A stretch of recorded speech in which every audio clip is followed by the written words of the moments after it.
बार फिर से अपने YouTube channel stock trading technique पर आपका हार्दिक स्वागत करता हूं। दोस्तों, पहले तो आप सभी को होली की शुभकामनाएं देना चाहता हूं। आपका परिवार सारे साल सुख समृद्धि से भरपूर रहे। अब हम बात करते हैं निफ्टी से रिलेटेड।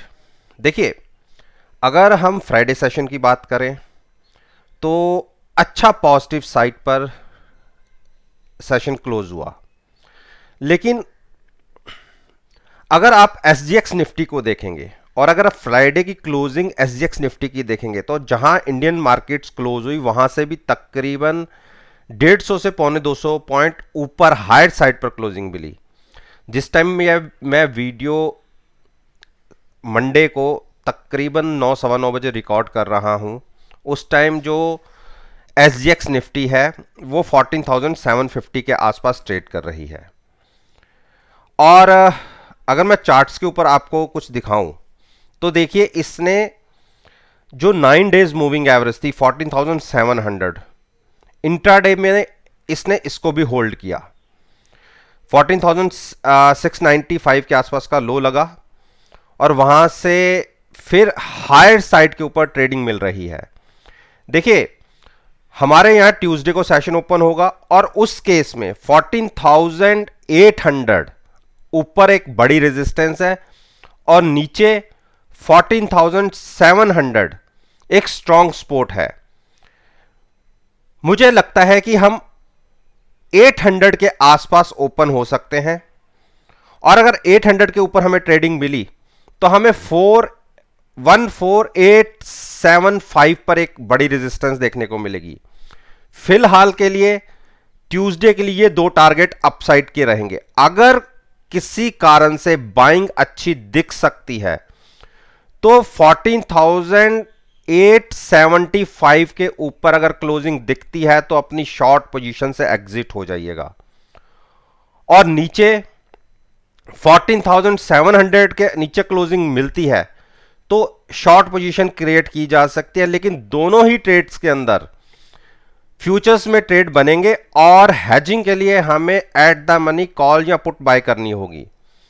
RSI की बात कर लेते हैं। RSI अभी तकरीबन 48 के आसपास ट्रेड कर रही है, तो हम ये कह सकते हैं एक रिवर्सल देखा गया है। लेकिन MACD के पॉइंट ऑफ व्यू से अभी हम बेयरिश साइड पर ट्रेड कर रहे हैं, तो एक ट्रेडिंग रेंज रहेगी ऊपर की तरफ। पहला 14,800 और उसके बाद 14,875 और नीचे की तरफ 14,700 एक स्ट्रॉन्ग सपोर्ट है। इसी के बीच की एक ट्रेडिंग रेंज रहनी चाहिए। अब बात कर लेते हैं बैंक निफ्टी। बैंक निफ्टी ने जो कोशिश करी, जो मेरी ये ट्रेंड लाइन है, देखिए ब्लैक लाइन जो थी इसको क्रॉस करके नीचे चला गया था बैंक निफ्टी और फ्राइडे के सेशन में। और यहां पर देखिए, मैंने ब्लू लाइन की जो मैंने ये मार्क की है, मैंने कहा था एक दिन पहले कि ये इस पे सपोर्ट ले सकता है और यहीं से देखिए ओपन हुआ था थर्सडे, और थर्सडे सेशन क्लोज हुआ। अगले दिन हम ऊपर जाके क्लोज हुआ और अब एक हर्डल है इसको 34,100 की, इसके ऊपर क्रॉस होगा तो हम ये कह सकते हैं कि तकरीबन 400 पॉइंट्स का जंप आपको देखने को मिल जाएगा। 34,500 और उसके बाद 800। फिलहाल के लिए दो टारगेट होंगे। अगर हमने 34,100 के ऊपर ट्रेडिंग शुरू कर दी तो आप लॉन्ग पोजीशन ले जा सकते हैं, साथ में eight the money put buy करके। तो पहले 400 और फिर 300 का एक जंप देखने को मिल सकता है। नीचे की तरफ हम कहां बेरिश होंगे? बेरिश तो खैर हम ट्रेड कर ही रहे हैं नीचे की तरफ, लेकिन अभी क्योंकि इतने बड़े लेवल पे हम नीचे गिरावट दिखा चुके हैं तो यहां से अभी शॉर्ट मत कीजिएगा। शॉर्ट कीजिएगा अगर 33,700 के नीचे आपको क्लोजिंग मिली है 33,600 के आसपास की। अगर 500 के नीचे ट्रेडिंग मिलती है, 33,500 के नीचे ट्रेडिंग मिलती है और कंटिन्यूस हाफ एन आवर नीचे बना रहता है तो at the money call buy करके फ्यूचर सेल करने की स्ट्रेटजी होगी और टारगेट फिर से हमें 33,000 के देखने को मिल सकते हैं। अब बात करूं मैं रिलायंस की। रिलायंस ने एक रेजिस्टेंस फेस कर रहा है 2030 के ऊपर। 2030 के ऊपर ट्रेडिंग मिलने पर हमें 2060 बहुत इजीली अचीव हो सकता है। तो ये छोटा सा एक ट्रेडिंग रेंज है इसकी। डिप पर बाइंग करने की तो मैं रिलायंस को हमेशा सलाह देता रहा हूं, और गिरावट काफ़ी बड़ी हुई भी है। 50 डेज मूविंग एवरेज के नीचे हम फिसले भी, और वहां से एक बाइंग भी दिखी। और अगर हमें 2030 के ऊपर ट्रेडिंग मिलती है तो 2060 और 2075 दो टारगेट्स भी होंगे, और ये दो रेजिस्टेंस भी है। यहां से क्रॉस करने में थोड़ा सा इसे तकलीफ होगी। अगर हो जाता है तो आप 2120 के टारगेट्स इजीली देख लेंगे। तो लॉन्ग में बने रहिए। छोटी सी एक गिरावट जरूर दिखी है, लेकिन हर गिरावट पे इस शेयर को बाय करना ही बनता है। एचडीएफसी बैंक ने कोशिश देखिए कितनी अच्छी की। और जब मैंने यहां पर आपको बोला था कि आप 1460 के आसपास की एट द मनी की पुट लेके आप फ्यूचर्स को लॉन्ग कर लीजिएगा, अच्छा पैसा बन सकता है। और देखिए बना भी। हमने जो क्लोजिंग दिखाई हाई लगा दिए 1510 के, और यही इसकी 20 डेज मूविंग एवरेज और 50 डेज मूविंग एवरेज के आसपास प्राइसेस बनते हैं। अगर किसी कारण से एचडीएफसी बैंक 1525 के ऊपर की हमें क्लोजिंग दिखा दी तो इस शेयर के अंदर तकरीबन 100 पॉइंट्स का एक जंप देखने को मिल सकता है। इसमें बहुत शॉर्ट्स बने हुए हैं, तभी ऊपर से इसको थोड़ी सी और प्रेशर देखने को मिला है। लेकिन मेरा मानना है कि एक बार ये 1525 क्रॉस होके ट्रेड करने लग सकता है। ये अगले 1 या 2 दिन की भी बात हो सकती है, लेकिन जैसी इसने 9 डेज मूविंग एवरेज को क्रॉस कर दिया है, 50 डेज और 20 डेज अब बचते हैं। अगर ये क्रॉस होते हैं तो एक बड़ा जंप इस स्टॉक में देखने को मिल सकता है।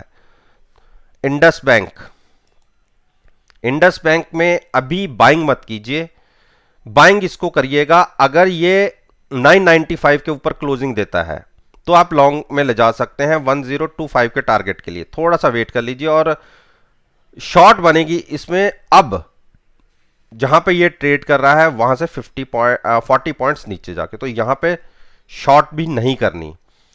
एचडीएफसी बैंक ने एक जंप दिखाया और मैंने कहा था कि आप इसको डिप्स पे बाय करके चलिए। देखिए 50 डेज मूविंग एवरेज ये होल्ड कर गया था, और वहीं से इसने एक शार्प रनअप दिखाया, और जो क्लोजिंग मिली है नीचे से तकरीबन 90 पॉइंट्स की। और अब हमें यहां से क्या करना चाहिए? देखिए इस स्टॉक को अगर ये 2575 के ऊपर क्लोज मिल जाता है यहां से 30 पॉइंट्स ऊपर, तो लॉन्ग कर लीजिए एट द मनी पुट लेके। तकरीबन आप 2700 का टारगेट बहुत इजीली देख लेंगे।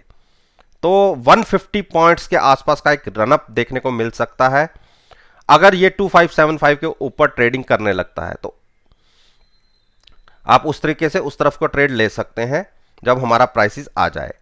शॉर्ट मत करिए। कोटक महिंद्रा बैंक ने देखिए 1768 के आसपास के मैंने टारगेट बोले थे, और वहां से इसने वापसी दिखाई भी है।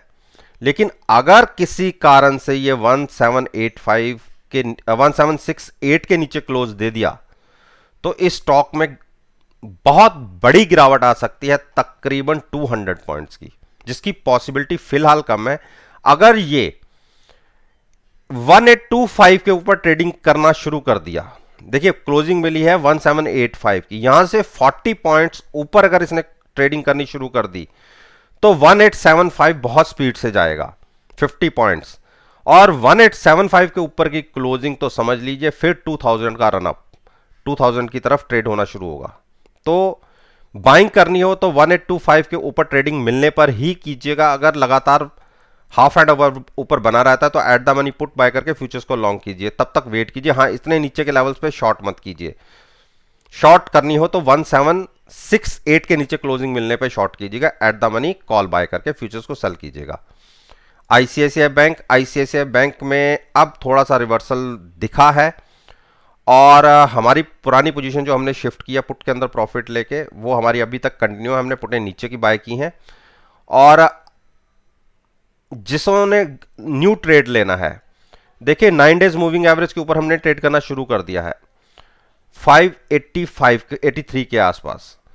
अगर ये 600 क्रॉस कर जाता है, देखिए मैं 17 पॉइंट्स ऊपर की बात कर रहा हूं, लेकिन बाइंग में अगर बैठना चाहते हैं तो आप 600 के ऊपर बाय करके चलिए। लेकिन एक और अपॉर्चुनिटी बन सकती है अगर थोड़ा सा रिस्क ले सकते हैं। अगर 590 के आसपास भी स्टॉक ट्रेड करने लग जाए तो वहां भी eight the money put buy करके फ्यूचर्स को लॉन्ग किया जा सकता है। शॉर्ट अब मत करिए स्टॉक को। एक्सिस बैंक में अभी रिवर्सल नहीं दिखा और हमारी पोजीशन तो 740 की पुट के साथ लॉन्ग्स थी, वहां तो हमने प्रॉफिट अच्छा जनरेट कर लिया पुट के अंदर और फ्यूचर्स को हमने कंटिन्यू रखा और पुट को नीचे शिफ्ट कर दिया। अब जो नए ट्रेड लेना चाहते हैं, देखिए उनको ट्रेड लेना चाहिए 720 के आसपास। अगर 720 के आसपास प्राइस ट्रेड करने लगता है तो समझ लो 9 डेज मूविंग एवरेज क्रॉस कर दी और 50 डेज मूविंग एवरेज के ऊपर ट्रेड करने लगेगा। 100 डेज मूविंग एवरेज थोड़े दूर का नीचे का प्राइस लगता है तो उसका मुझे नहीं लगता कि उस तरफ ये स्टॉक जाएगा। तो जैसे अगर 50 डेज मूविंग एवरेज ऊपर की तरफ क्रॉस हो जाए, वो प्राइस बनता है 715 आज के दिन के हिसाब से, तो आप लॉन्ग पोजीशन ले जा सकते हैं। Eight the money put buy करके फ्यूचर्स को लॉन्ग करने की एक स्ट्रेटजी हो सकती है। शॉर्ट मत करिए। एसबीआई ने देखिए बहुत क्रूशियल लेवल पर सपोर्ट ली है। कल के दिन में तो हम इसको ब्रेक करके नीचे क्लोज हुए थे और कल के दिन के हिसाब से, कल का मतलब थर्सडे के हिसाब से तो शॉर्ट बनता था जहां हमें क्लोजिंग मिली थी।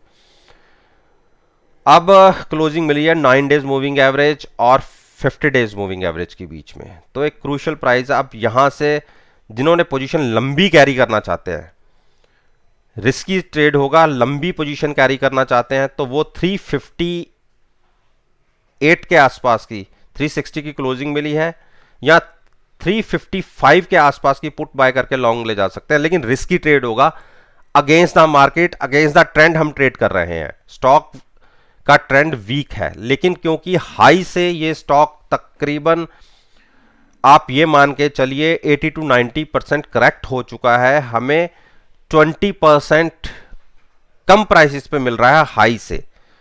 उस वजह से मैं ट्रेड करने की बात कर रहा हूं जो एसबीआई में बने रहना चाहते हैं। बाकी आज के हिसाब से जो ट्रेडर्स हैं उनके लिए शॉर्ट पोजीशन बनानी चाहिए। अगर 355 के नीचे ट्रेडिंग मिलती है तो शॉर्ट पोजीशन बन सकती है 320 के टारगेट के लिए। लेकिन जिनको अपने पोर्टफोलियो में ये स्टॉक को रखना है वो इस स्टॉक को, अगर ये हमें 370 के आसपास की ट्रेडिंग मिल जाती है, यानी हम 9 डेज मूविंग एवरेज क्रॉस कर देते हैं, तो आप पुट बाय करके फ्यूचर्स को लॉन्ग करने की स्ट्रेटेजी ले सकते हैं। केवल हर्डल्स हैं दो, 375 और 380। ये क्रॉस होते ही इसमें फिर से एक बड़ा जंप देखने को मिल सकता है। और आपको पता है जैसा कि आरबीआई की गाइडलाइंस के अनुसार अब जो लॉकडाउन लगा था उसके बीच के जो एनपीएस हुए थे, अब बैंकों को वो अपने बुक्स में दिखाने पड़ेंगे और जैसे ही इनके क्वार्टरली रिजल्ट्स दिखने शुरू होंगे उसके अंदर ये सारी फिगर्स कंटिन्यू होंगी। तो इस क्वार्टर के लिए सारे फाइनेंशियल स्टॉक या बैंकिंग सेक्टर के स्टॉक्स के ऊपर दबाव देखा जा सकता है। तो दोस्तों, ये मैंने निफ्टी, बैंक निफ्टी और फाइनेंशियल सेक्टर्स के स्टॉक्स जो दोनों इंडेक्स के अंदर बहुत अच्छी वेटेज रखते हैं उसके ऊपर मैंने अपना ओपिनियन आपके साथ शेयर किया है। और मेरा मानना है कि अगर आप 30 मार्च के सेशन के साथ मेरी इस वीडियो को एनालाइज करेंगे, यकीन मानिए आपको बहुत अच्छे पॉजिटिव रिजल्ट्स देखने को मिलेंगे। वीडियो अच्छी लगी हो तो लाइक जरूर कीजिएगा, शेयर कीजिए और मेरे YouTube चैनल को सब्सक्राइब करना मत भूलिएगा। इस बात के साथ मैं आपसे विदा